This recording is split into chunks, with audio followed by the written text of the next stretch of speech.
Hello, I'm Tom Kimmel.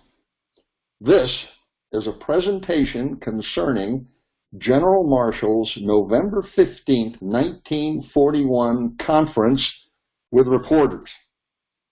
It is made for the Board for Correction of Naval Records on July 13, 2018, attendant to my April 7, 2017 application before them, requesting administrative action to remove injustice in the Rear Admiral Kimmel matter, docket number 4430-17.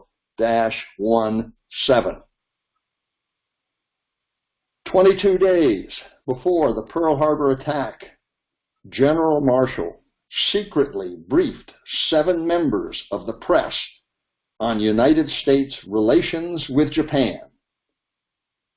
The 7 members are listed before you from Time, Newsweek, New York Times, New York Herald Tribune, United Press, the Associated Press, and the International News Service. 2 members, Robert Sherrod of Time magazine and Ernest Lindley of Newsweek magazine, memorialized the event.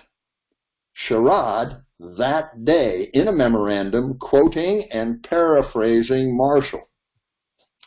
According to his memo, Marshall said, "We have access to a leak in all the information the Japanese are receiving concerning our military preparations, especially in the Philippines. In other words, we know what they know about us, and they don't know that we know it." Sherrod's memo continued. The grand strategy does not include the use of much naval force. Marshall indicates that he believes United States bombers can do the trick against Japan naval strength and against Japanese cities without the use of our shipping.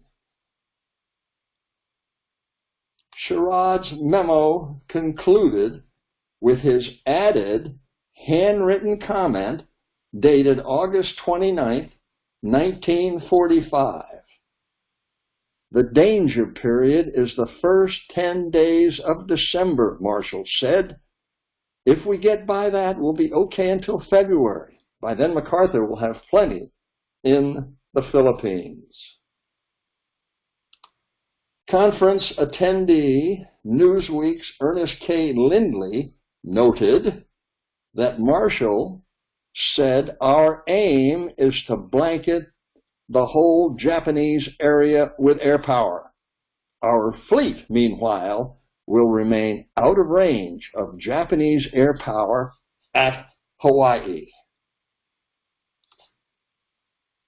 Historian Hanson Baldwin, in his 1950 book, Great Mistakes of the War, summed up Sherrod's and Lindley's accounts without identifying Marshall as the source, styling it as a profound catalogue of error.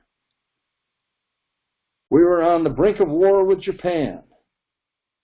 If a Pacific War started, there would not be much need for our Navy. The U.S. bombers could do the trick virtually single-handed, or, to paraphrase the spokesman's words, without the use of our shipping. Our own Pacific fleet would stay out of the range of Japanese air power in Hawaii. Here are listed the source documents. Hanson Baldwin's pertinent part of his book, Great Mistakes of the War. Robert Sherrod's contemporaneous memo, and I actually have a copy of Robert Sherrod's original November 15, 1941 memo with his added handwritten comment. All of these are available on my website, pearlharbor911attacks.com. I'll close with this. Admiral Kimmel, in Admiral Kimmel's story, wrote in 1954, "I now believe that Washington newspaper correspondents and the editors of our leading newspapers were much more accurately informed of the seriousness of the situation than were the commanders at Pearl Harbor.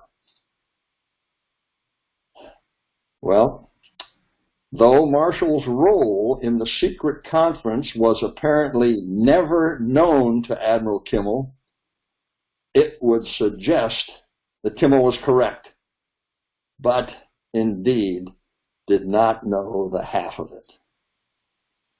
Kimmel also wrote in 1954 that no one has ever explained why the weaknesses so clearly described in the Secretary of the Navy's letter of 24 January 1941 were permitted to continue during all these months at this outlying station whose security was vital to the safety of the fleet and of the United States. Marshall's secret conference would suggest an explanation.